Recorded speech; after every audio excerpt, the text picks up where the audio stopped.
예레미야서 30장 1절부터의 말씀입니다.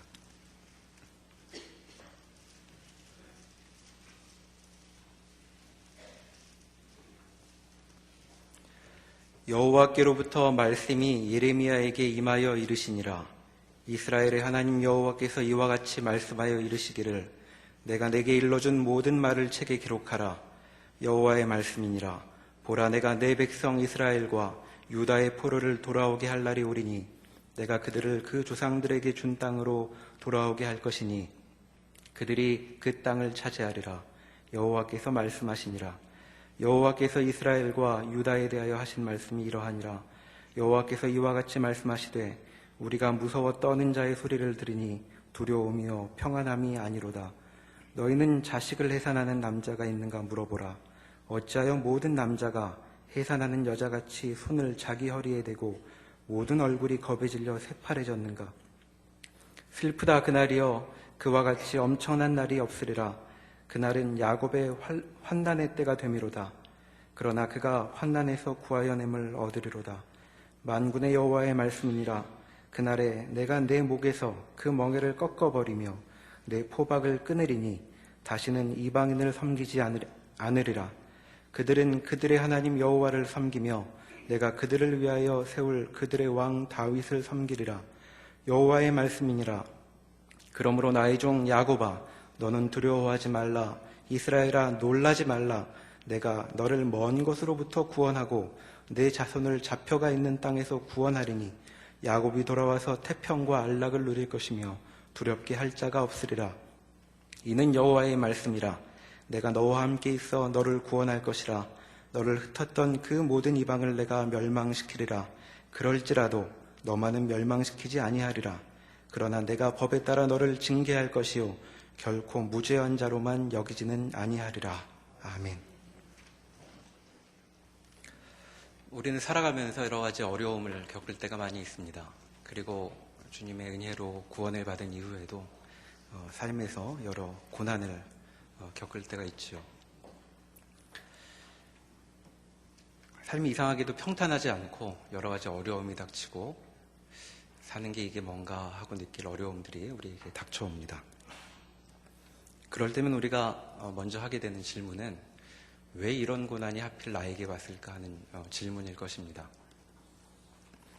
아마도 이런 어려움의 의의가 무엇인지, 어떤 의미가 있는지를 그렇게 묻고 있는 것이겠죠. 왜 이렇게 고난이 내게 왔는가 하고 물으면 보통 우리가 생각하는 답은 이제 두 가지인 것 같습니다. 하나는 내가 무슨 죄를 지었기 때문인가? 아니면 죄 없이도 이런 것이 온 것인가? 그리고 옆 사람들이 고난을 겪을 때도 이제 비슷하게 묻습니다.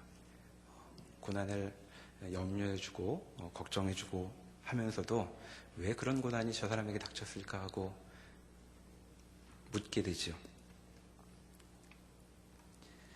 그때도 역시 혹시 무슨 죄를 지은 것은 아닌가 하고 옆 사람들을 둘러볼 때도 있습니다.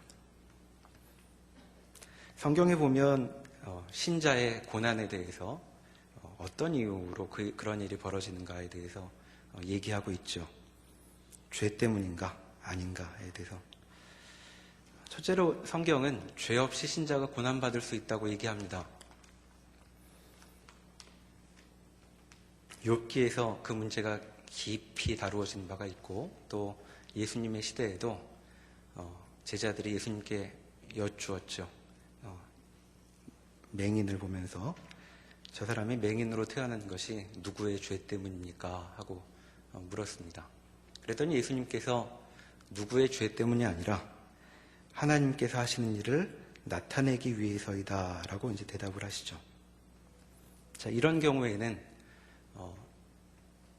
그 사람에게서 어떤 고난의 원인이 찾아지는 것이 아니라 하나님의 영광을 위해, 달리 말하면 하나님의 특별한 뜻이 있어서 겪게 되는 고난이다 하고 우리가 이해할 수 있습니다. 그런데 신자의 고난은 이런 고난만 있는 것이 아니라 죄 때문에 빚어지는 고난도 역시 있습니다. 하나님의 규례와 계명에 따라 하나님께서 그의 백성에게 제정해 놓으신 삶의 방식을 따라 사느냐 아니냐에 따라 그의 삶이 많이 달라질 것이다 라고 아주 일찍부터 얘기하셨죠. 레위기를 한번 찾아가 보시겠습니다. 구약성경 187쪽에 레위기 26장의 말씀을 한번 함께 보시겠습니다.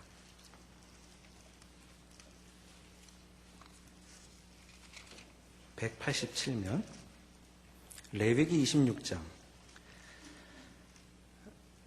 3절부터 그러니까 하나님의 백성들이 어떻게 사느냐에 따라 그의 삶이 상이 될지 벌이 될지에 대해서 이제 길게 묘사하고 있는데 우리는 14절부터의 말씀을 잠깐 살펴보겠습니다.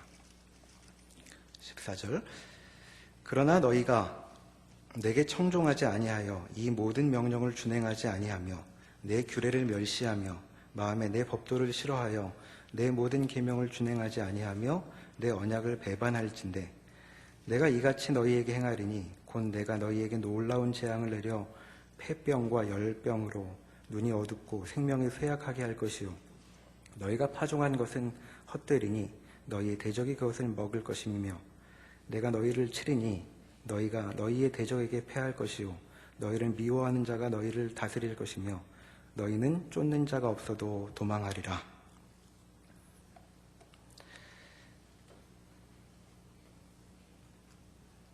(15절에) 있듯이 언약을 배반할진데 이제 언약을 배반한다는 것 하나님께서 세우신 법도와 규례에 따라 살지 않는 것을 뜻합니다. 그러면 그들의 삶이 전반적으로 이렇게 될 것이라는 것이죠. 그러니까 죄지은 한 가지에 대해서만 어떤 어려움이 있는 게 아니라 여기 보면 여러 가지로 몸도 불편하여질 것이고 생명이 쇠약해질 것이고 그리고 너희 나라도 살기 어려울 것이고 농사를 지어도 먹을 것이 없을 것이고 그리고 17절 뒷부분에 보면 쫓는 자가 없어도 도망할 것 같은 이제 이런 상황이 묘사되고 있습니다.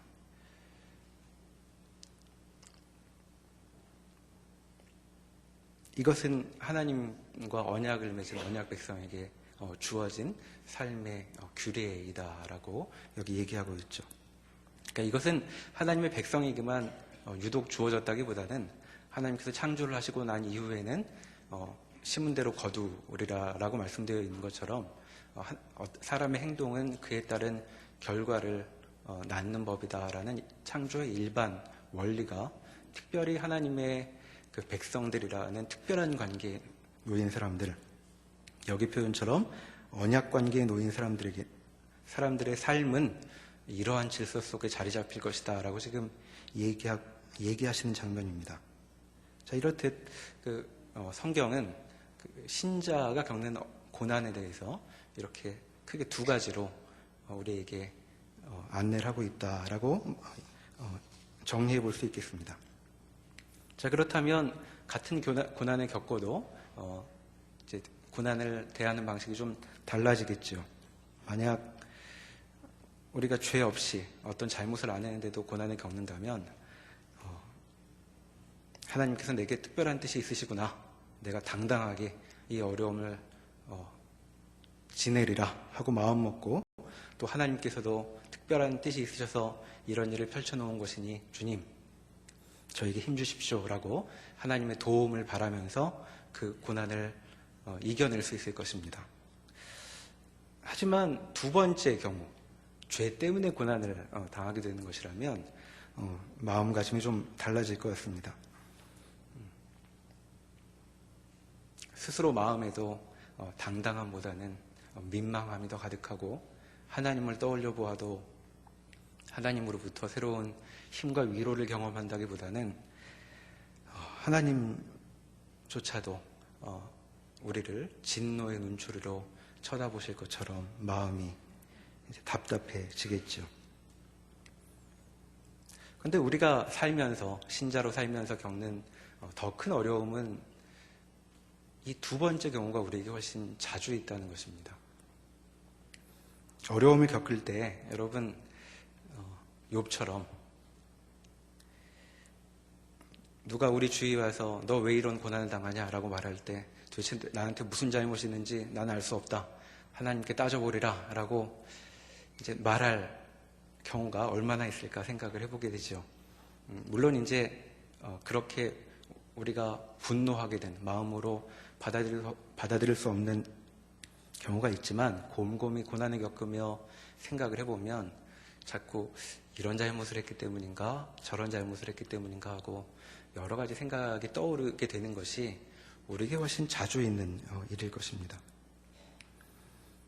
우리가 예배 때마다 대표기도 시간에 자주 듣는 것처럼 우리는 매주 지난주 죄를 지었다라고 고백하는 것이 우리 형편인 것을 보면 우리에게 닥치는 삶의 어려움들은 욥과 같은 경우보다는 죄 때문에 빚어진 스스로 자초한 것 같은 경우가 우리에게는 훨씬 많이 있다고 얘기할 수 있겠습니다.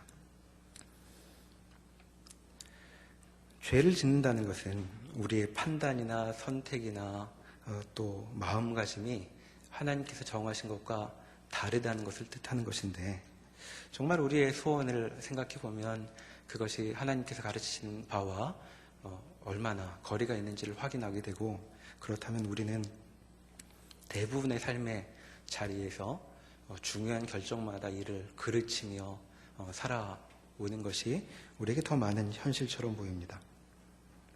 그러니 대부분의 삶의 순간마다 우리는 기계 있게 고난을 뚫고 갈 수 있는 자격보다는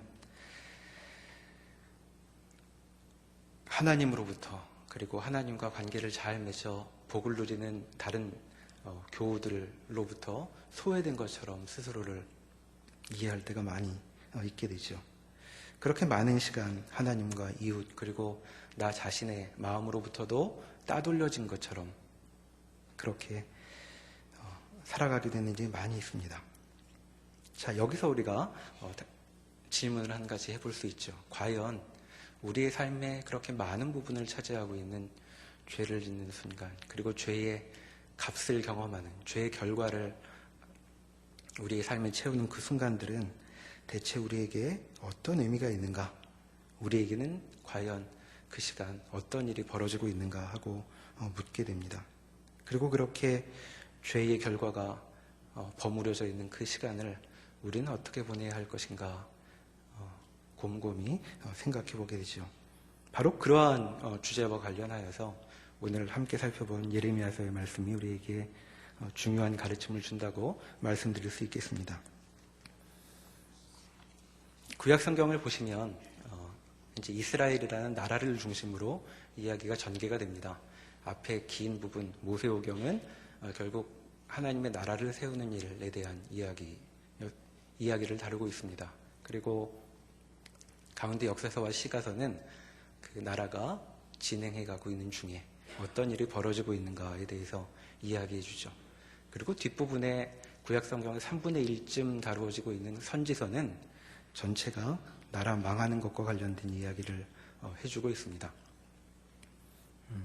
선지자들은 이스라엘의 죄를 고발하면서 그렇게 살다가는 하나님의 심판을 받게 될 것이다. 죄의 값을 치르게 될 것이다 하는 이야기를 계속 해주고 있죠. 그러니까 사실 이 구약 뒷부분 선지서를 읽을 때는 참 마음이 어렵습니다. 그리고 또 왜 이렇게 불편한 이야기를 비슷한 것 같은 이야기를 구약 성경의 3분의 1씩 되는 분량에 담아놓고 있는 것일까 하고 묻게 되죠. 더더군다나 그 선지자들의 메시지에도 불구하고 이스라엘은 결국 망해버리지 않았습니까? 그렇게 길게 이야기했는데 대체 그들은 돌이키지 않고 망해버렸습니다. 그럼 이들의 선지자들의 그 사역이 어떤 의미가 있는가 하고 우리가 생각해 보게 되죠. 네, 선지서를 보면 이 선지서들의 대부분은 나라가 망한 이후에 정리된 것으로 우리가 이해할 수 있습니다. 그러니까 그렇게 보면 지금 선지자들이 하고 있는 이야기를 우리에게 들려주는 것은 그저 나라가 망할 것인가 아닐 것인가에 대한 예상을 하기 위해서가 아니라 나라가 이미 망해서 심판을 받은 이후에도 이 말씀이 우리에게 던져주는 중요한 메시지가 있다는 점을 우리가 여기서 읽을 수 있죠. 이 일은 단지 구약 시대의 하나님의 백성들에게만 관련된 것이 아니라 지금 우리에게도 마찬가지로 하나님의 백성으로 부름받은 우리에게도 우리의 삶에도 중요한 점을 가르쳐 준다고 하겠습니다.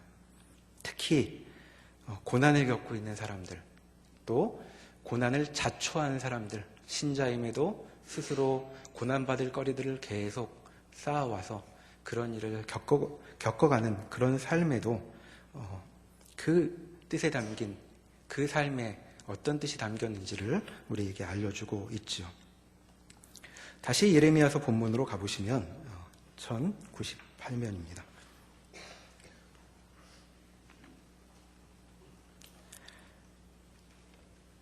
1절부터 3절까지에 하나님께서 내가 이제부터 말을 할 테니 잘 들어두고 기록하여라, 알려주어라 라고 말씀하시죠.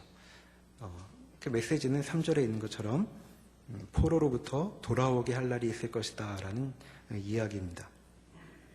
자, 포로로부터 돌아오는 일, 회복은 포로로 잡혀간 일을 전제로 하고 있는 이야기죠.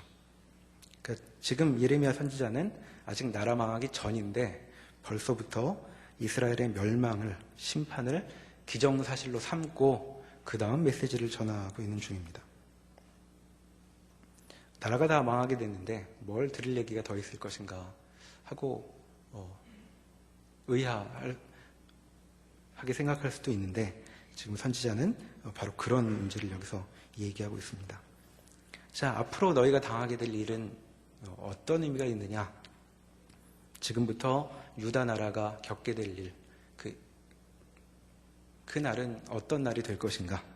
7절에 보시면 그 날을 야곱의 환난의 때라고 얘기하고 있습니다. 자, 야곱의 환난의 때, 앞으로 겪을 일은 고난일 것이다.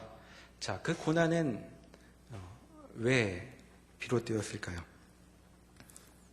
11절에 보시면 11절 후반부에 내가 법에 따라 너를 징계할 것이요 결코 무죄한 자로만 여기지는 아니하리라 라고 해서 앞으로 생길 고난, 이 환난은 법에 따라 이루어지는 일이라고 얘기하고 있습니다. 그 법이란 앞에서 살펴본 레위기 말씀처럼 하나님의 백성으로 부름받았을 때 이제 이들의 삶을 설명하게 될 어떤 삶의 틀을 얘기하는 것이겠죠. 그에 따라 너희는 심판이라는 결과를 불러올 만한 삶을 살았다라고 지금 이야기하고 있는 것입니다. 그러니까 이 환난은 그저 겪는 고통이 아니라 이제껏 하나님으로부터 반역하고 주의 뜻을 따라 살지 않았을 때 빚어지는 결과이죠. 자, 그러한 고난입니다. 그러니 이 고난은 이스라엘이 자초한 것이라고, 스스로 빚어낸 것이라고 말할 수 있겠습니다. 그리고 그 고난은 정말 무서운 날이어서 5절부터에 나와 있듯이 그 날은 두려움으로 말할 수 있는 날이다. 마치 남자들마저도 해산하는 여인의 표정처럼 하고 맞이하게 될 날이다라고 얘기합니다. 엄청난 날이어서 슬프다 하고 지금 선지자가 이야기하고 있습니다. 자, 앞으로 너희가 겪게 될 고난은 이런 의미가 있는 고난, 법에 따라 주어진 심판이다 하고 얘기하죠. 그런데 선지자의 메시지는 거기에만 그치지는 않습니다. 7절을 보시면 슬프다 그날이여 그와 같이 엄청난 날이 없으리라. 그날은 야곱의 환난의 때가 되미로다 라고 심판을 선언하고 난 이후에 갑자기 덧붙입니다. 그러나 그가 환난에서 구하여냄을 얻으리로다. 자, 이 환난은 환난만으로 그치지 않고 환난 이후에 어떤 일이 빚어질 것이라고 지금 이야기하고 있는 중이죠. 환난 다음에 구하여냄을 얻는 일이 있을 거라면 혹 우리는 이제 이렇게 물을 수 있습니다. 그렇게 다시 회복시키실 거라면 심판을 안 하고 좀 넘어가실 수도 있는 것 아니겠는가? 그러나 하나님의 심판은 그렇게 우습게 질문할 수 있는 것은 아니겠죠. 자, 하나님의 뜻이란 생명으로 인도하는 삶의 방식이었습니다. 그럼에도 하나님의 뜻과 달리 살아간다는 것은 이제 맞이할 길이 생명으로 설명될 수 없는 길이 될 것은 자명한 일이죠. 그러니까 여기 심판이라는 것은 생명이신 하나님으로부터 달아나는 일이기 때문에 그들이 맞이할 일은 슬픔과 두려움의 날이라고 여기 얘기 들을 수밖에 없는 것입니다. 그러나 참 이상스럽게도 여기 방금 읽은 그런 말씀이 덧붙여지고 있죠.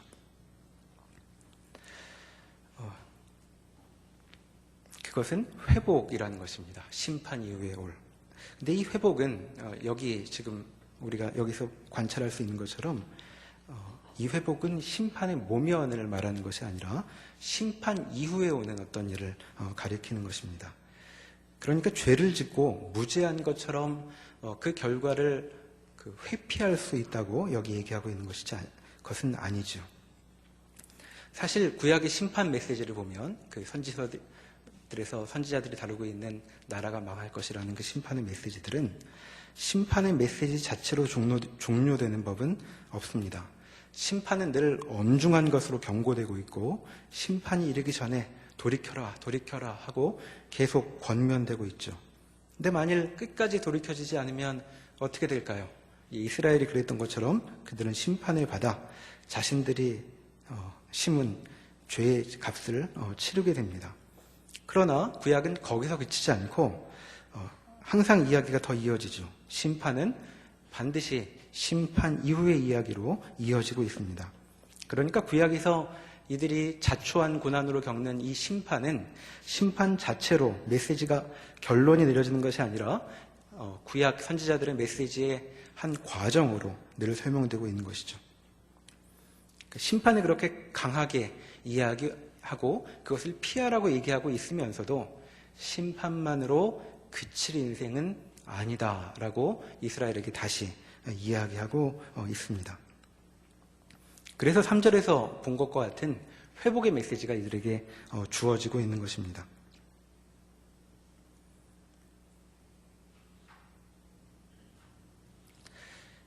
자, 그런데 예레미야의 이런 심판, 환난으로 겪게 될 이들의 삶의 고난과 그 회복을 얘기하면서 11절에 보면 흥미로운 구절을 하나, 단어를 하나 여기 얘기하고 있습니다. 30장 11절에 법에 따라 너를 징계할 것이요 라고 되어 있죠. 자, 징계라는 말이 나오는데 지금 나라가 망하기까지 한 이 일을 놓고 선지자는 징계이다라고 얘기하고 있습니다. 이 심판은 징계로서 이해되어야 한다라고 얘기하죠.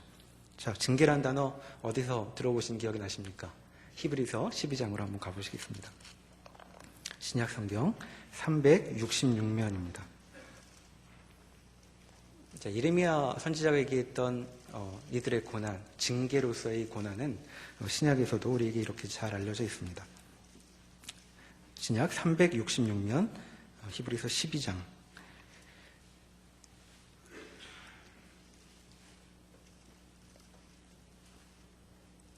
5절부터 제가 읽어보도록 하겠습니다. 5절 또 아들들에게 권하는 것 같이 너희를 권면하신 말씀도 잊었도다. 일렀을 때 내 아들아 주의 징계하심을 경히 여기지 말며 그에게 꾸지람을 받을 때에 낙심하지 말라. 주께서 그 사랑하시는 자를 징계하시고 그가 받아들이시는 아들마다 채찍질하심이라 하였으니 너희가 참음은 징계를 받기 위함이라. 하나님의 아들과 같이 너희를 대우하시나니 어찌 아버지가 징계하지 않는 아들이 있으리요. 징계는 다 받는 것이거늘 너희에게 없으면 사생자요 신하들이 아님이라. 또 우리 육신의 아버지가 우리를 징계하여도 공경하였거든. 하물며 모든 영이 아버지께 더욱 복종하며 살려 하지 않겠느냐. 그들은 잠시 자기의 뜻대로 우리를 징계하였거니와 오직 하나님은 우리의 유익을 위하여 그의 거룩하심에 참여하게 하시느니라. 무릇 징계가 당시에는 즐거워 보이지 않고 슬퍼 보이나 후에 그로 말미암아 연단받은 자들은 의와 평강의 열매를 맺느니라. 자, 잠언 말씀을 인용해서 지금 징계에 대한 얘기를 하고 있는데 잠언 말씀을 가만히 보시면 꾸지람이라는 얘기가 나오죠. 자, 꾸지람을 한다는 얘기는 좀 잘못을 했다는 얘기입니다. 잘못을 하지 않았는데 어떤 일을 겪는다는 것이 아니라 잘못이 있으니 꾸지람을 하게 되죠. 근데 그 꾸지람을 하게 되는 이유는 아들이니 그대로 둘 수 없어 엄격하게 키우겠다는 말로 이해될 수 있습니다. 자, 그럼 그 징계를 통하여 무슨 일이 벌어지는가? 이 징계는 그러니까 여기서 말하는 징계는 그 잘못을 저지른 일에 대한 이야기입니다.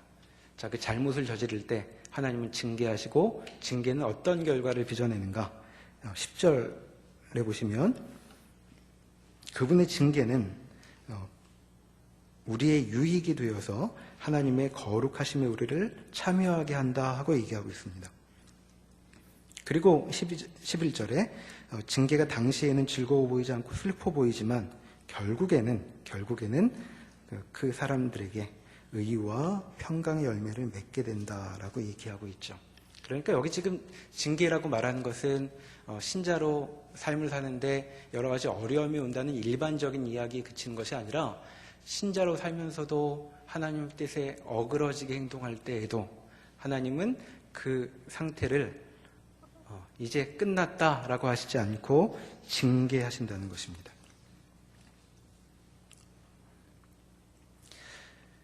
자, 여기에서 그 신자의 삶 일반에 대한 좀 가르침들을 우리가 생각해 볼 수 있겠습니다.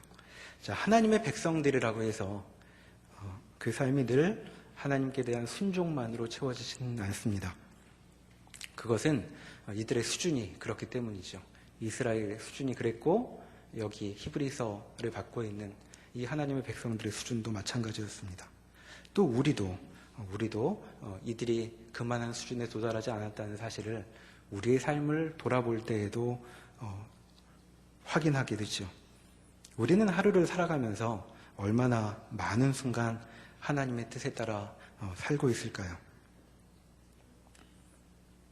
하나님이 기억나는 때는 특별히 마음먹을 때 몇 시간에 불과하고 어쩌면 우리는 대부분 자꾸 하나님께서 정하신 복된 삶의 방식을 거스르며 살아가고 있는 것 같습니다. 자, 그렇게 될 때에 우리를 기다리고 있는 것은 무엇일까요? 그것은 환난, 또 고난입니다.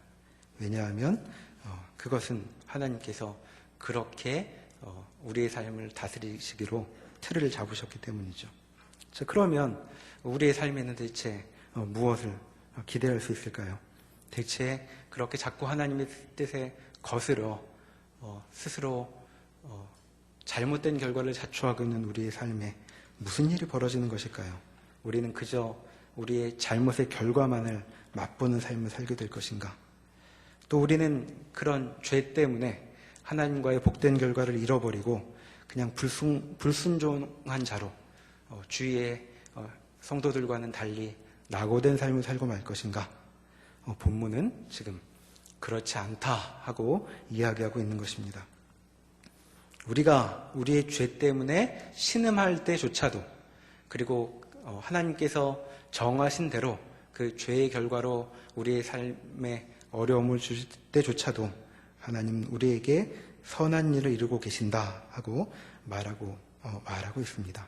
그것이 바로 징계라는 단어 속에 담긴 내용이죠. 자, 삶에서 우리는 고난을 당하면서 앞에서 살펴본 것처럼 늘 원인을 찾고 싶어 합니다. 그렇게 원인을 찾으면 내게 벌어지는 이 일들의 의미를 확인할 수 있다고 생각하기 때문이죠. 그러나 사실 앞에서 살펴본 것처럼 고난의 이유는 죄 때문일 수도 있고 아닐 때도 있는데 여러분 그 분별하는 것이 쉬우시겠습니까? 내 행동을 보면서 내게 닥친 어려움을 보면서 이것은 내가 잘못했기 때문이야 또는 이건 내가 잘못하지 않았는데 벌어지는 일이야 하고 분별하는 일은 보통 어려운 일이 아닙니다. 사실 성경은 그것을 찾아내라, 그 원인을 알아내라 라고 얘기하고 있지도 않죠. 자, 여러분 삶을 아까의 경우 그 두 경우를 한번 생각해 보시면 그 성경이 우리에게 고난과 관련해서 어떤 이야기를 하려고 하는지 좀 가늠할 수 있게 됩니다. 자, 죄를 짓지 않고도 겪는 고난. 자, 그 고난은 언제 그칠까요? 하나님이 정하신 때가 다 돼야 그칠 것입니다. 욥의 경우처럼. 그리고 그 맹인의 경우처럼. 자, 죄를 지어 고난을 당할 때는 그 고난이 언제 그칠까요? 죄의 결과가 다할 때까지 계속되겠죠. 그러니까 고난의 원인이 어디 있든 간에 고난은 정해진 만큼 우리를 스쳐 지나가게 되어 있습니다.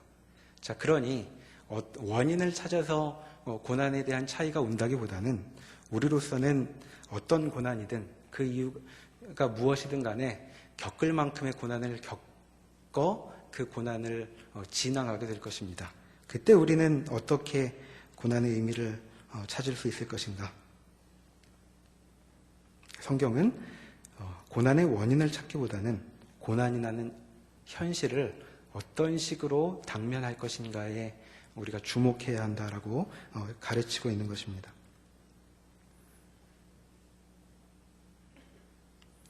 죄로 인해 여러 가지 어려움들을 자초하게 된 우리는 그 고난의 시기에 무엇을 할 수 있을까요? 고난은 우리에게서 앞에서 얘기한 그 히브리서에서 말하고 있는 것처럼 하나님의 거룩하심과 의와 평강의 열매를 어떻게 맺어갈까요? 자, 우리는 고난당할 때 그 일을 통하여 죄의 무서움을 깨닫게 됩니다.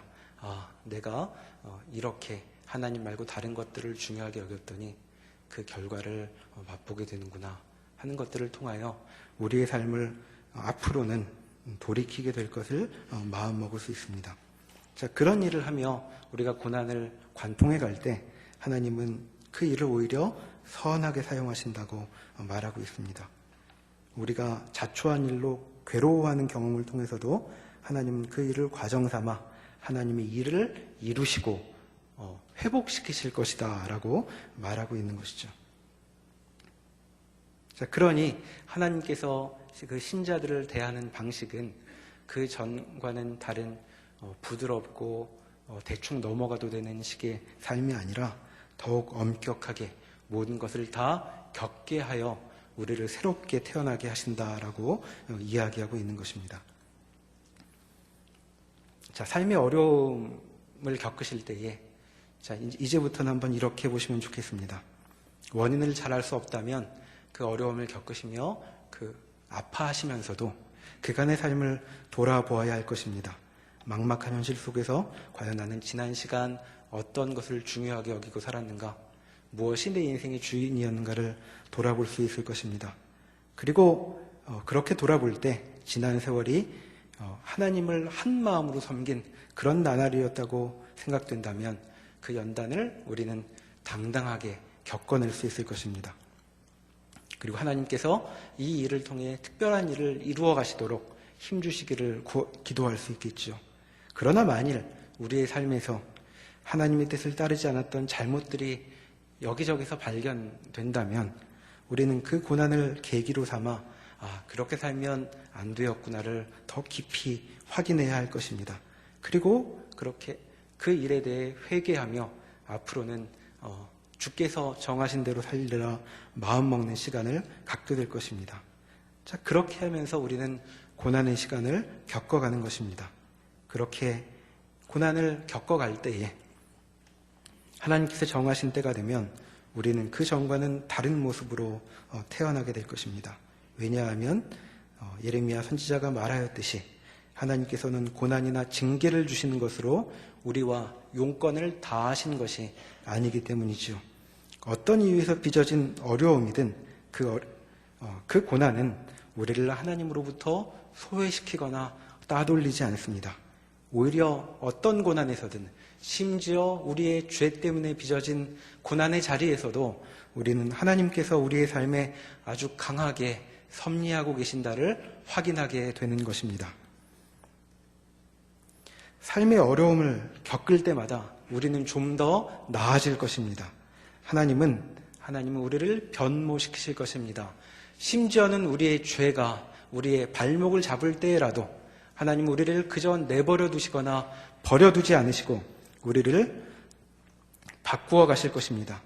주님께서 우리의 인생에 그렇게 자리하고 계십니다. 그러니 우리는 주님께서 그렇게 이끌어 가신 인생의 행로에 순종하며 그 일을 받아들일 수 있도록 기도해야 할 것입니다. 신자는 정말 그렇게 복을 받은 자들입니다. 그들에게는 죄로부터 벗어날 수 있는 새로운 가능성이 열렸고, 그리고 아직 죄로 벗어나지 못한 상황에서라도 그에게는 여전히 하나님의 섭리가 작동하고 있습니다. 죄를 짓지 않고 겪는 어려움들, 우리를 욥처럼 만들 것이고, 우리 탓으로 죄를 지어 겪은 고난도 우리를 결국 이스라엘에게 그렇게 하셨듯 하나님께서는 회복시키실 것입니다. 우리에게 허락되지 않는 길이란, 우리에게 주어져 있지 않는 길이란 겪어야 할 고난을 피해가는 길, 그것 하나뿐일 것입니다.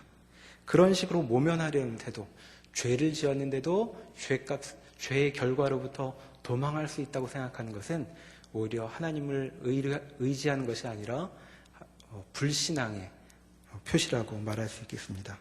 혹시 그간 우리가 삶에 하나님의 뜻대로 살지 않아요 어려움을 겪게 되었다면 이 일조차도 하나님께서 선한 결과로 인도하실 것을 믿고 주께서 겪게 하신 모든 일들을 다 받아 겪을 수 있도록 주께서 힘주시기를 기도하면 좋겠습니다.